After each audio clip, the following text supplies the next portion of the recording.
tiếp đồng bào chúng ta để dự trong festival 20.000 Hà cái Nội. ghế ở ngoài kia đã Kính thưa quý chất vị, đây năm là đầy đủ. 2017 đánh dấu sự kiện hết sức quan trọng trong lịch sử giáo hội Cơ đốc. Đó là lễ kỷ niệm 500 năm Tin lành cải chánh 30 tháng 10 năm 1517. 30 phút vừa qua trong một hoàn cảnh mà quý vị vừa xem vừa thưởng thức đã tái hiện lại khá chân thật hình ảnh của sự thay đổi vĩ đại này, và những hình ảnh sinh động được diễn ra ở bên trời Tây và đồng thời cũng sẽ được diễn ra ở bên trời ta trong nhiều thế kỷ trước. Cảm ơn Đức Chúa Trời vì phúc âm chân chính của Chúa Giêsu đã được tìm lại và đưa hội thánh quay về với gốc rễ của thánh nhân, đưa con người quay về với tình yêu của Thiên Chúa là đấng tạo hóa. Hơi ấm tình yêu là chủ đề của đêm thứ hai trong lễ hội Festival Yêu Hà Nội với mục sư tiến sĩ Franklin Graham. Chúc mừng quý vị đã đến với lễ hội và chúng ta hãy tìm cho chính mình một điều quan trọng nhất trong cuộc đời của quý vị và tôi trong đêm hôm nay. Buổi tối hôm qua chúng ta cùng nhau đối đáp với chủ đề là Chúa Giêsu đấng chiến thắng. Hôm nay chúng tôi quý vị muốn đối đáp với nhau là Chúa Giêsu yêu Việt Nam. Chúng ta cùng lặp đi lại điều này 3 lần. Tôi đọc trước là Chúa Giêsu, quý vị đối đáp lại là yêu Việt Nam. Không gian của dàn sân khấu này rất vang dội và rất hay để chúng ta có thể làm điều này. Xin nói một cái sự Chúa Giêsu Yêu Việt Nam. Chúa Giêsu Yêu Việt Nam. Chúa Giêsu Yêu Việt Nam. Chúa rất nhiều Chúa yêu thương Việt Nam. Có thể này Việt Nam miền Bắc cầu nguyện hay lễ.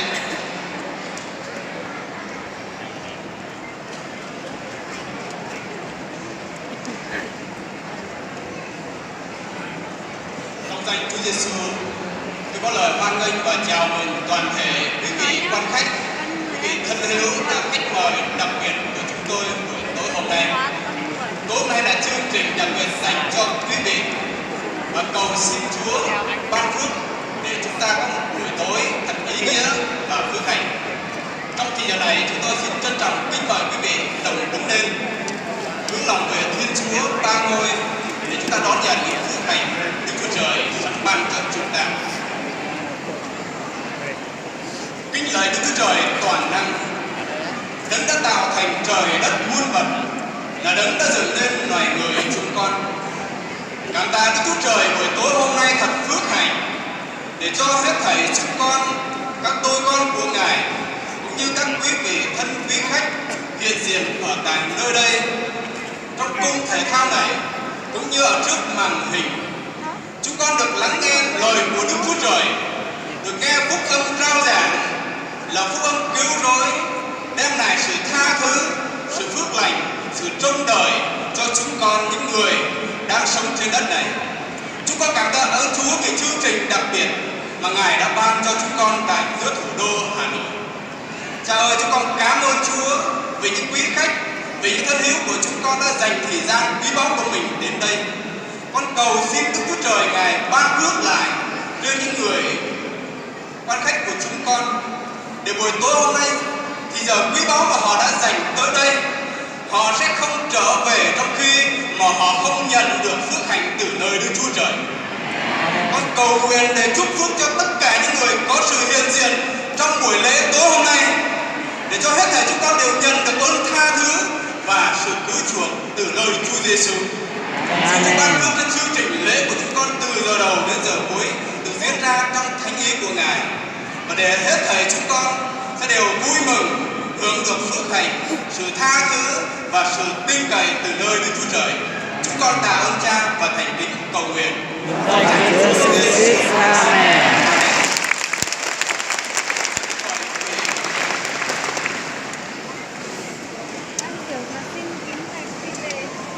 Kính thưa quý vị, ở tại Việt Nam hiện nay có hàng trăm ngàn người mắc phải vấn đề liên quan đến ma túy. Nhiều gia đình đã có những người nghiện ma túy khiến cho họ trở nên cô đơn, bất lực và không thể tự giải cứu mình. Vì lý do đó, nhiều hội thánh đã tham gia mở các trung tâm giải cứu được khởi xướng bởi chính những người nghiện của niềm tin nơi Chúa Giêsu. Họ đã được thoát khỏi sự nghiện và truyền cảm hứng để giúp cho những người nghiện khác được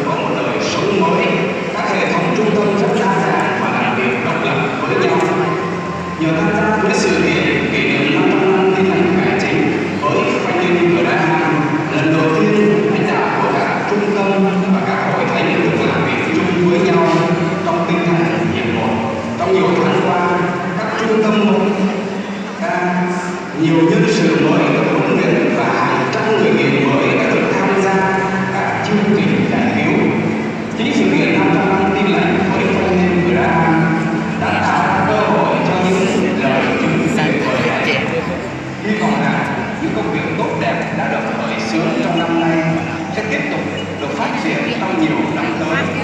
Chúng tôi cầu nguyện rằng quý vị sẽ được đồng chạm bởi những lời chứng sau đây của những đời sống đã được tác động mạnh mẽ bởi niềm tin nơi Chúa Giêsu và một thờ tại thế này. Tôi là người được Chúa Giêsu tại mình là khỏi nghèo và tôi được Chúa thay đổi rất là nhiều. Mình không còn nói những cái lời tiêu cực, mình không có cái tư tưởng thối lưu, không có cái tư tưởng sợ hãi, mà nó như một cái sức mạnh vô hình giúp cho tôi bắt đầu trải nghiệm cái tình yêu của Chúa. Xin bảo cô tại sao lại trên phổi trên dạ dày trên gan và trên đấy không có một bệnh tật gì cả.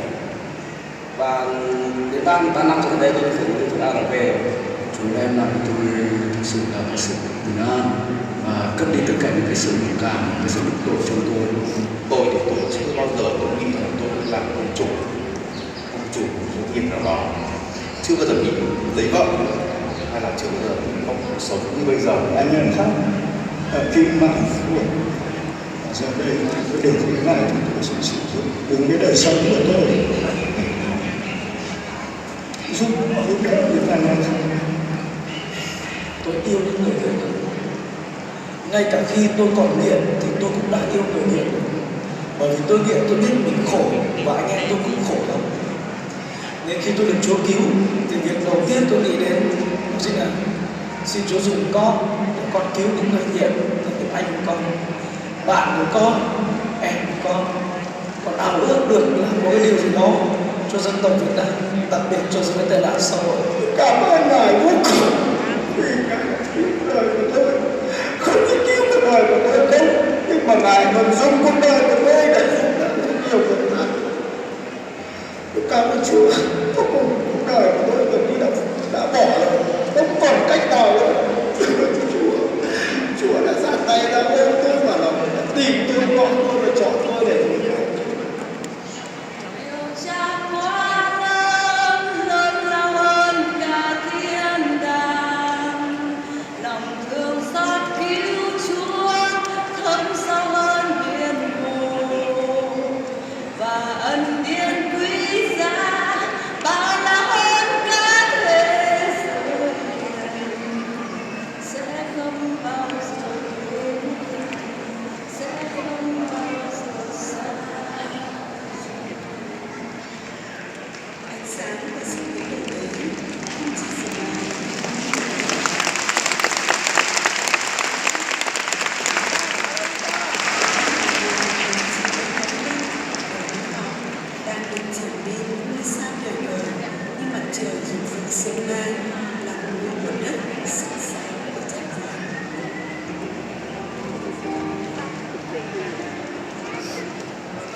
Thưa quý vị, người Việt Nam chúng ta có câu tục ngữ rất hay: uống nước thì nhớ nguồn.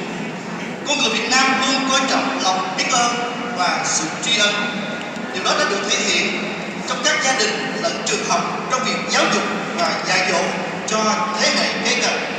Nhưng chúng ta vẫn quên và vẫn còn thiếu một điều, đó là ơn trời. Kinh Thánh qua sứ đồ Phaolô đã chép rằng: nay tôi là người thế nào là nhờ ơn Đức Chúa Trời, và ơn Ngài đã ban cho tôi không phải là uổng vậy.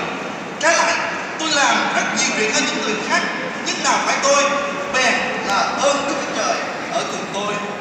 Quý vị, tất cả chúng ta cùng hòa lòng lắng nghe và thưởng thức bài thánh ca với chủ đề Khắc ghi ơn Ngài do ca sĩ Hiếu Trang sẽ trình bày trong thể này. Cảm ơn Chúa vì ca sĩ Hiếu Trang là ca sĩ chuyên nghiệp và đoạt được những giải thưởng tại thành phố Hồ Chí Minh và là quán quân của chương trình ca sĩ hát mặt, và cô đã dâng bài hát này cho 3 ngôi đến trời. Xin tất cả quý vị chúng ta cùng lắng nghe và cùng hòa lòng với ca sĩ Hiếu Trang trong bài thánh ca Khắc ghi ơn Ngài.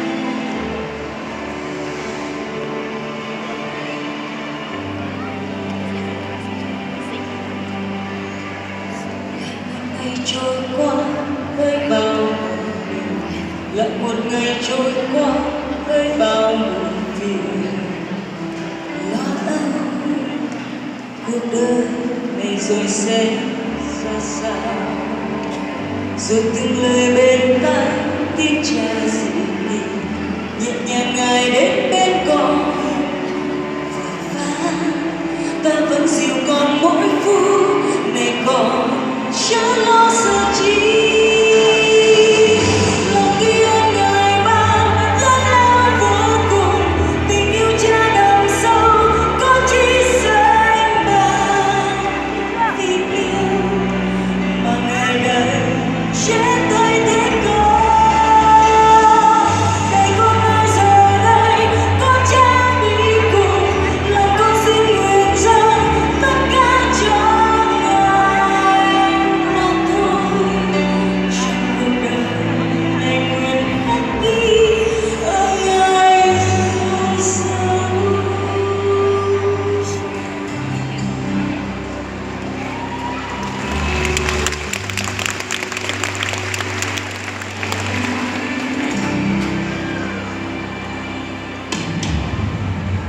Cuộc đời dù đau thương với bao lòng nhẹ nhàng an vui biết chẳng vỡ chẳng lo những bước chân ngài là tình yêu thương vui trẻ cuộc đời ngài là tình yêu thương khiến con xưa con sẽ sửa đường cho mãi lòng con vững tin vào cha lòng yêu ngài ban lớn lao vô cùng tình yêu cha đậm sâu có chi sánh bằng tình yêu mà ngài đời chết thay thế con đây con ai giờ đây có cha đi cùng lòng con xin nguyện dâng tất cả cho ngài mà thôi trong cuộc đời có khi ước ngài dâng sâu lòng ghi ơn ngài ban lớn lao vô cùng tình yêu cha đậm sâu có chi sánh bằng tình yêu mà ngài đây chết thay thế con đời con ai giờ đây có cha đi cùng lòng con xin nguyện dâng tất cả cho ngài mà thôi trong cuộc đời đời con ai giờ đây có cha đi cùng lòng con xin nguyện dâng tất cả cho ngài mà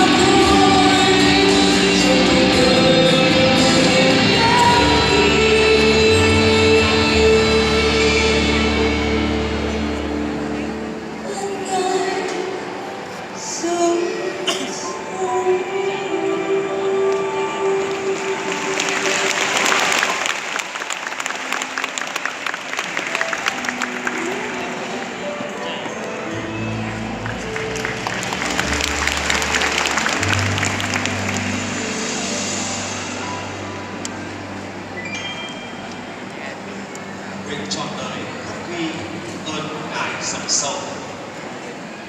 Cảm ơn Chúa vì Chúa là tình yêu, ngài đã cứu vớt rất nhiều cuộc đời, rất nhiều những con người trong đau khổ,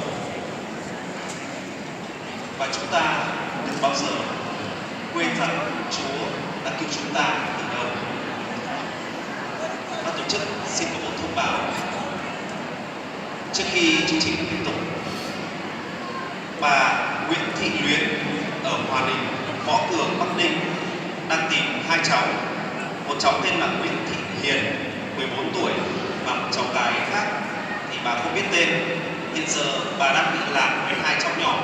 Xin ban tổ chức cũng như những ai nhìn thấy hai cháu có thể đưa lên gần sân khấu để chúng tôi sẽ giúp người nhà tìm được hai cháu.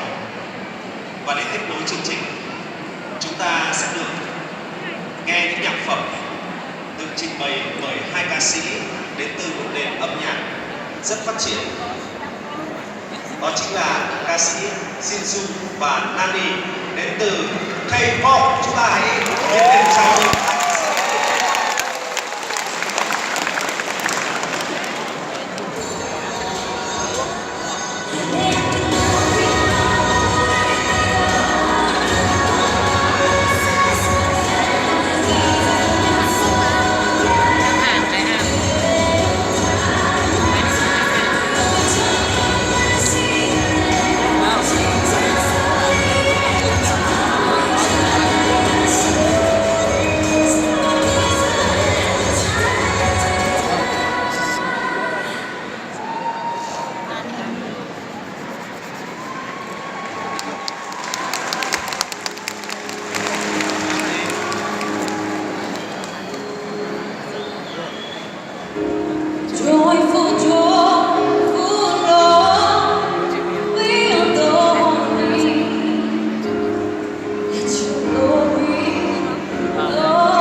ảnh nha.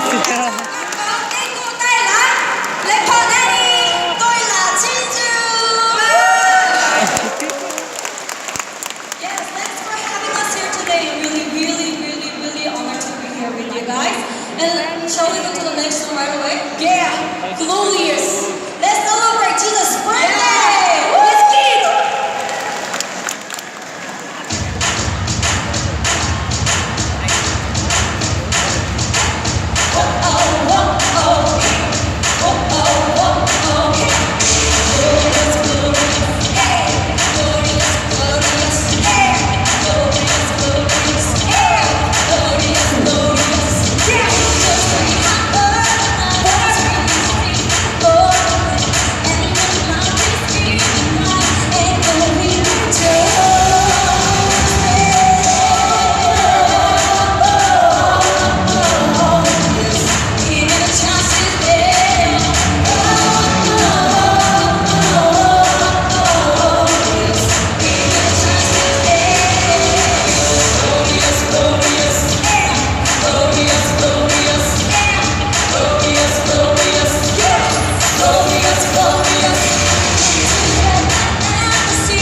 Trước khi hát bài hát cuối cùng, tôi muốn chia sẻ một điều.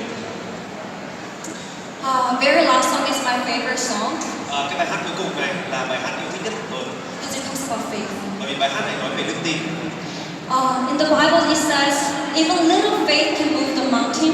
Trong Kinh Thánh có nói rằng chỉ cần một đức tin rất nhỏ có thể rời được cả ngọn núi. And God gave us the power to see those miracles. Và Đức Chúa Trời ban cho chúng ta quyền năng để tìm kiếm được những phép lạ. And tonight, I want you to see the miracles. Và tối ngày hôm nay chúng ta sẽ nhìn thấy phép lạ. It's very easy. Và điều đó rất dễ. Just believing faith Chỉ cần có đức tin in God's word vào lời của Đức Chúa Trời, and God's promise. vào lời hứa của Đức Chúa Trời. If you believe it, Và nếu như bạn tin there's nothing impossible. thì sẽ không có điều gì là không thể. I give this last song to the Lord. Và tôi dâng bài hát cuối cùng này cho Đức Chúa Trời. Amen. Amen.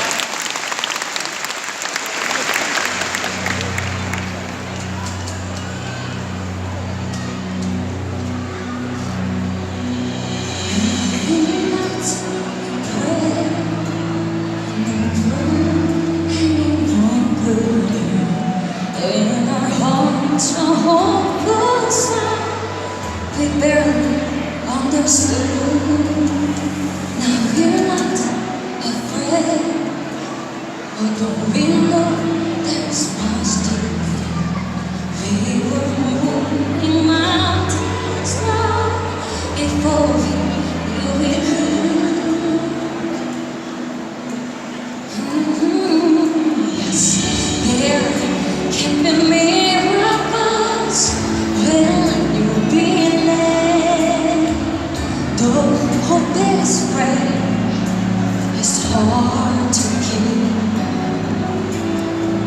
Who knows what miracles you can achieve when you believe? Somehow you will. When